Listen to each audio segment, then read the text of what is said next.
1, 0. Ignition, liftoff, Semper Fi, aim high.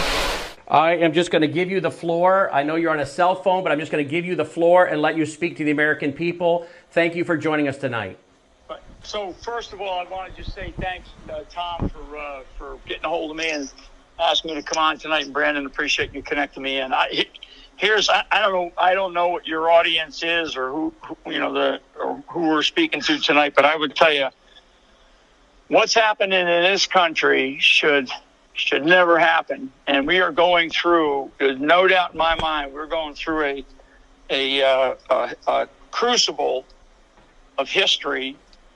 And if we don't correct what it is that's happening right now over the next couple of weeks, then I really hate to even think about what will happen in our country going forward into the latter part of December and certainly into the next month. I do not believe for a second that the country will accept Vice President Biden as the next president based on what we know to be probably the greatest fraud that our country has ever experienced in our history.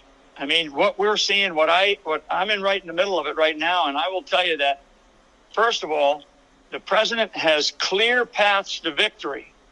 They have clear paths to victory, and they actually don't require a lot of courtroom action. What they require is they require a lot of honesty out of elected officials and, frankly, a lot of Americans who are coming forward and telling us their stories. I mean, the hundreds and hundreds of Americans around the country in different states, not just the swing states, but many, many other states that are coming forward with their stories and putting them down on affidavits as witnesses. We had probably 10 or 12 affidavits come in from one particular state today, and because there's been a number of threats to people, these particular patriots, they sent their photos in with their affidavits and said, "Put mine up at the top of the list because I want people to know that I'm not going to be afraid of these people that are threatening our country and our way of life."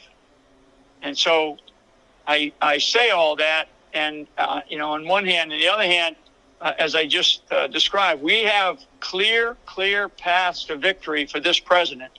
And frankly, he's going to win Pennsylvania. He's going to win Arizona. He's going to win Georgia. He's going to win Nevada. He's going to win Michigan. And the other one that he's probably going to pull in is Wisconsin too, because there's a discrepancy in Wisconsin of 130,000 fraudulent ballots that they just found, they just discovered. So there's a lot of things happening, and it's all, to me, it's all positive. I was asked today on a scale of 1 to 10 who will be the next president, and I said 10, it'll be Donald Trump. It'll be President Trump. There's no doubt in my mind. There's no doubt in my mind that he won this election hands down in a landslide, probably somewhere between 350 and 400 electoral college votes. What we have seen is and I know this, I mean, over the last probably 2 decades and probably longer, I could, give you a little bit of a history lesson in that, but I won't.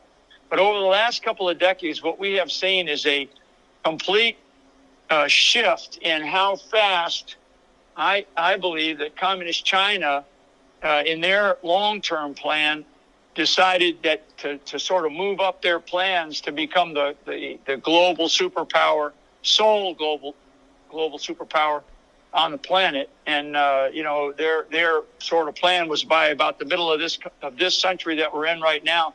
And I believe during the last 2016 election, when they didn't get the candidate that they needed and the kind of ideology that they saw America moving towards, they were not going to allow 2020 to happen. And so now what we have is this theft with mail-in ballots, the theft with this software, Smartmatic software, and these Dominion systems. I mean, these are systems that are not owned by this country. They're not owned by this country. They're owned by other. They were introduced into this country. I mean, how can we have How can we say, as the United States of America, how can we say that we accept a system that is not made in this country, and not even, and in many cases, the ballots aren't even tallied in this country? How can we say that here in this country, that we accept that? The one thing, and for you all and for all your listeners, the one most precious thing that makes me the same as the wealthiest guy or gal on the planet, or the poorest person in America, what makes us equal? What makes us equal is when we go in to a voting booth and we close that curtain, or we go in there and we lean over to vote. My vote matters the same as the guy who's the richest guy, in America. It matters the exact same. That's where we are equal, and that's why this has to be fair and free. And it was not. And we probably, in fact, we know we have evidence of previous elections where this happened as well, but we're now focused on this one. And I'm going to tell you, we're not in this to lose. We are not in this to lose these battles. We're in this to win these battles. And I believe we're gonna. I believe we're gonna win. And I'm confident we are, because we have the right people, we have the right plan and strategy, and it's a little bit of direct and a little bit of indirect that we're taking, and people are talking all the time to each other. So I'm anxious, and you probably hear it in my voice that I'm a little anxious, because I just cannot believe the media and the censorship that is going on. Just look at what they do to the President of the United States of America. Look at what Twitter is doing to the President of the United States of America. I mean, it's infuriating to me. It's an abomination of the First Amendment, our freedom of speech. And frankly, for the President of the United States of America, the only means that he really has to be able to communicate is when he walks outside, or he goes in front of a group of people, or he walks outside and talks to the press, or he uses social media to communicate, because the media is not going to allow him to get his message out there. I mean, the major press, not press conference, but the hearing that they had in Pennsylvania the other day, and if anybody had a chance to watch it, I mean, it was an extraordinary hearing with politicians from Pennsylvania, senators on a panel, and the one senator that ran the panel for the state of Pennsylvania, that listened to the hearing, listened to a bunch of witnesses, listened to Rudy, listened to Jen Ellison and others on their team. The individual that ran it was a retired military colonel, and he's now a state senator in Pennsylvania. And he gave, at the very end of it, he gave a really good short summary speech, and it was heartwarming, because it was sort of a mom and apple pie that, hey, we can't allow this to happen in our country. We cannot, portray ourselves to the world as a third world nation. And it was a really, really good, closing speech. And what did Twitter do?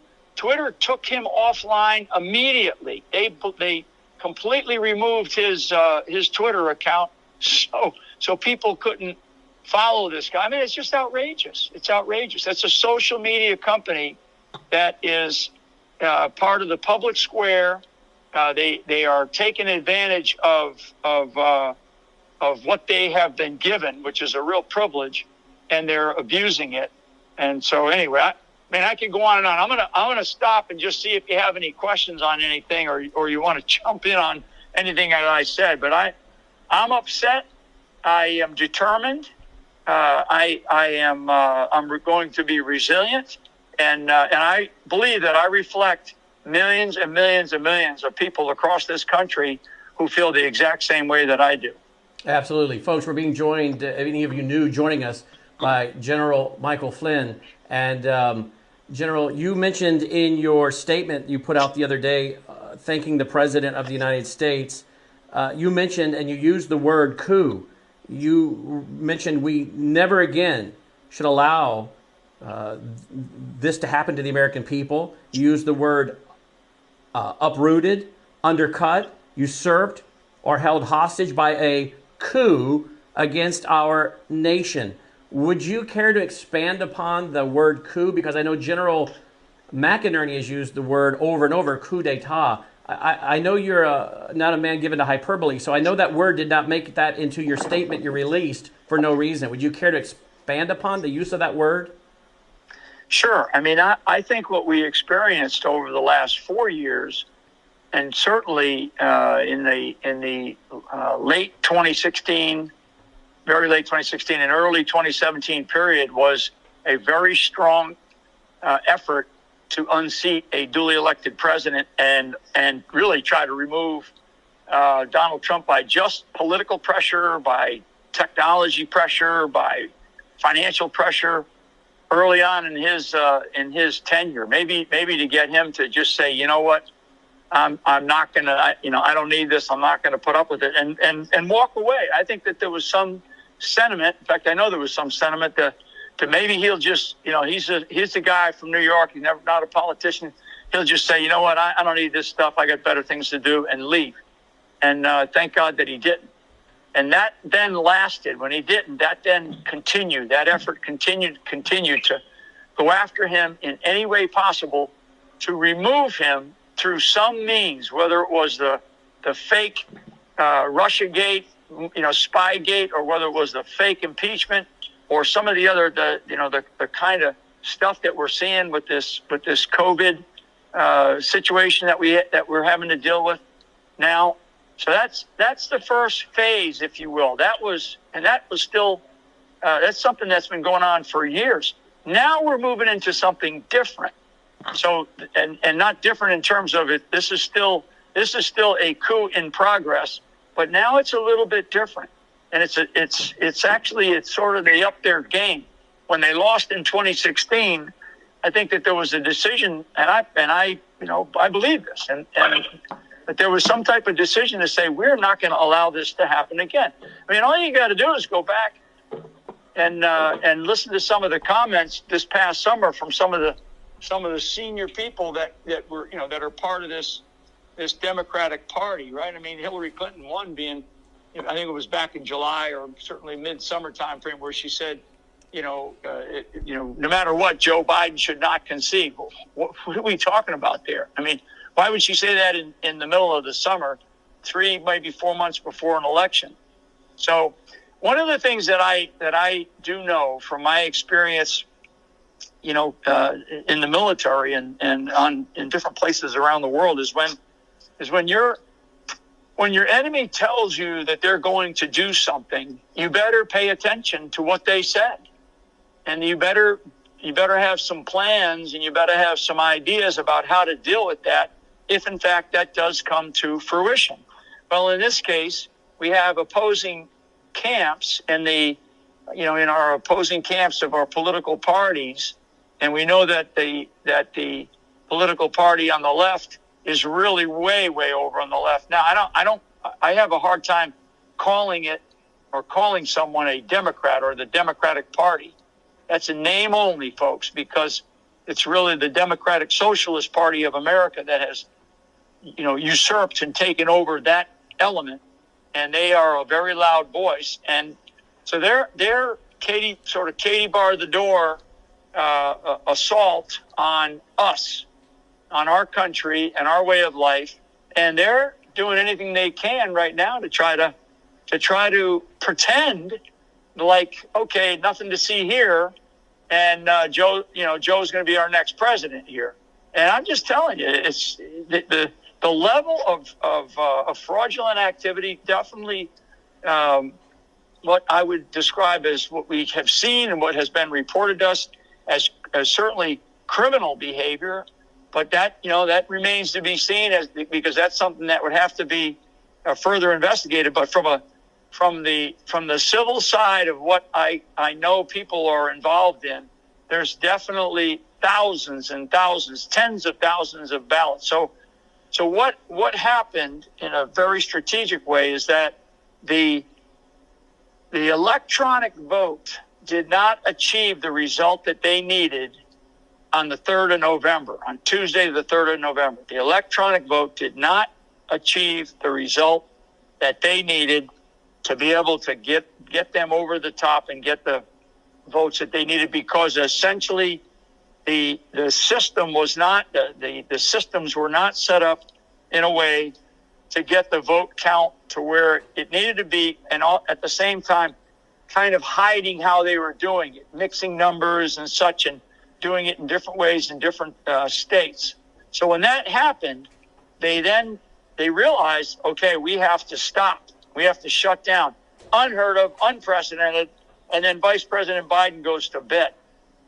And they shut down, 5 states that night. Shut down, stopped. How do we ever allow that to happen? And then, of course, over the next couple of days, really from the 4th of November through the 7th of November, we start to see the mail-in ballot, the whole instance of mail-in ballot fraud. And I mean, there's a whole bunch of evidence and a whole bunch of people that have come forward. I mean, there's probably a couple of hundred, and I'm lowballing it, affidavits, people who have stood up and said, I'm sick of it. And these are Democrats and Republicans. We just got another piece tonight in another part of the country from a Democrat, a woman who's just absolutely sick and tired of what she saw, and she just wasn't sure what to do. And she finally said, I got to go forward and I got to report this. I can't live with myself. That is what's happening with people who are feeling in their heart that sense of patriotism to still say, look, I don't want my country to turn into something else, because that's what these people want. They do not want our country to be the republic that it is. They want it to be something else and change it, as we heard one president say, we want to fundamentally change America. And that's not what people want. People want to live the life that they have with the liberties and freedoms that we have under this great constitutional republic that we have. So that's sort of where we are, and that's what I mean by that. This is an ongoing effort. It's not the go take the Capitol, go take the radio station like we've done, in the past, in our own history years ago in Central America or the Caribbean or over in some of these other countries where we've participated or we've supported some of this stuff, or we certainly have watched it in other third world nations. Now it's happening in our country, and we cannot stand for it. It's a new way of warfare, is it not, General? Is that what you're saying? This is kind of the new way of warfare, and it is cyber warfare. Is that what you're saying? Yeah, it's cyber. It's a combination of things. It's certainly information. It's information. I mean, it's how you leverage information, how you leverage, the whole thing about psychological operations is you have to make sure that you pick the target, and then repetition with the message over and over and over and over has to occur. And it's the only way you can do that in a country our size, with all of the ways that we communicate, is you've got to basically get the media on your side. And look at how many that's taken some number of years, but I can't stand here and tell you that that's not the case, because it is. Everybody knows it. Everybody knows the quote unquote mainstream media, which is a pretty robust group of organizations, and that includes the tech companies, right? When I say tech companies, the social media tech companies, everything from Facebook to Instagram, of course, Twitter I mentioned. All of these things are just, they are trying to control a narrative and tell the American people what they should know, instead of allowing the American people information and letting each of us decide what's important or not. So it's brainwashing. It's information warfare. It's brainwashing. It's psychological operation. It's those things that you studied and others study when they go through SEER school, correct? Well, it's more than that. It's more than that. But yeah, it's the type of warfare. And in fact, if you study Chinese doctrine has 6 phases. The first 5 phases all have to do with information. The last part of it would be if those failed, or if you needed an additional oomph, so to speak, you go to the gates, I say. That's when you may see something kinetic. But we're in this sort of period of information warfare it's unprecedented. I mean, again, I'm gonna stand in my box here and say the president of the United States of America is being censored by U.S. companies. I mean, think about that. I'm at a loss sometimes when I talk about it, and I talk about it, a couple of times a day to different people in different groups, and I'm trying to say, okay, at a certain point in time, we have to, that has to stop being allowed. When a company says what you just said, Mr. President, is not totally the truth, or there's fraud involved here, or fraud hasn't been proven. I mean, how dare they do that to the President of the United States? Because he's not going to get a fair shot, going out into the mainstream media crowd. Look at the interview that he did. I guess it was yesterday, where he had somebody's talking to the President of the United States in his office there, and he had to counsel the person. Don't talk to me like that. Don't talk to the President of the United States like that. I mean, it's like a bunch of school punks in a schoolyard. You can't have that. We can't have that in this country. I mean, debate and sharp questions, but not totally disrespect to not just the president. You may not like him, and that's fine. But he represents the presidency of the United States of America. He represents our flag, our Constitution, our country. And so actually, everything that we are experiencing right now actually is more than just an assault on President Trump. This is an assault on the American Republic, on this great country that we have, and people around the country. I know they're fed up with it, and they're not going to put up with it. And what they're waiting to see is the outcome of their own elected officials in the states do their job, and just because CNN or Fox News or a governor or a secretary of state certify an election, if the state legislature has not certified the election, then it's not certified in a particular state. And if there's a challenge, and there's a legitimate legal challenge, then they can't sit there and certify it while there's a legal challenge ongoing. It's just not the way it works. So the media is not going to cover any of that for you. The big media, they're just not going to cover it. And it's sad, because they're trying to shove it down our throat. And the American public, they see right through it. Well, and we're thankful you came to us, one of the alternative media sites, and these are all growing rapidly. And when they all are added together, you're reaching millions upon millions of people through the new media. I don't want to keep you, General, longer than you want to stay. You've been very generous. I would like to ask you just a couple more questions. We have people that I know are getting frustrated. They're pacing the floor. I mean, they're really is upsetting to them to see what the media is saying and how it's discouraging people. But you're telling them to hang in there, that this is going to all work out. I don't know if you can speak to it or not. If you cannot, just say so. But I know that Sidney Powell has been speaking about a lot of information that will be coming out. She wants to get it into court, not to the media to try it, but into the court. But can you or can you not speak to any of the hard evidence related to the server in Germany? I don't want to speak to that right now. Okay. She's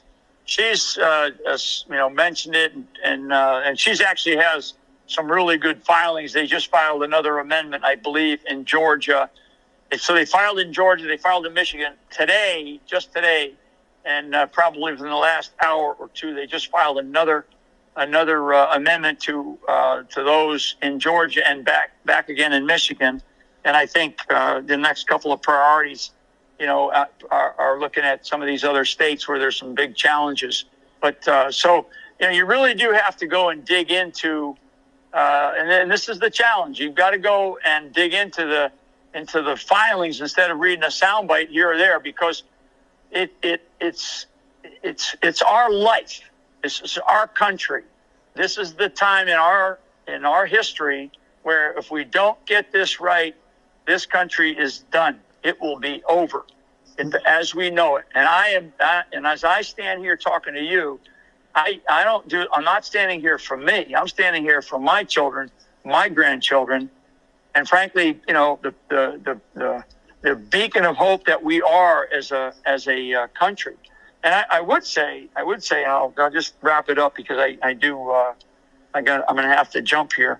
There are paths to victory. I mean, it's clear. And so key states are Georgia, Michigan, Arizona, Georgia, Michigan, Wisconsin, Michigan, Arizona, Nevada. I mean, there's ways that the president can get to, and his team can get him to the margin that he needs to win without Pennsylvania. But he's going to win Pennsylvania too. So I'll leave you and I'll leave the audience with this, because I don't want my tone to be so strong where you sense a frustration. I'm really not frustrated. I'm determined, and I am going to remain resilient to this assault that we have ongoing by elements in our country that are trying to tell us, don't look here, everything will be just fine. It won't be. We cannot have this. We cannot allow this. We are going to we're going to get this straight. We're going to straighten it out. It's going to be done properly. It's going to be done legally. It's going to be done correctly, and it's going to be done with American patriots who love this country and who are fighting like warriors on a legal battleground for sure, with people like Cindy Pals, like Rudy Giuliani and his team, like people like Lynn Wood, who's fighting tooth and nail. And most people don't even know his case that he's got going on in Georgia just got picked up by the 11th Circuit down in Georgia, and that's a good sign, because that means that the one judge down there that thought he was going to dismiss his case, the 11th Circuit pulled it out of him and brought it up to their level, to an appeals level, because they saw that there was enough evidence. So I believe we're going to see some momentum changing here. There already is an undercurrent of momentum shifting for the president, and I believe that at the end of the day, we're going to find out that he won by a massive landslide, and he'll be inaugurated come this January.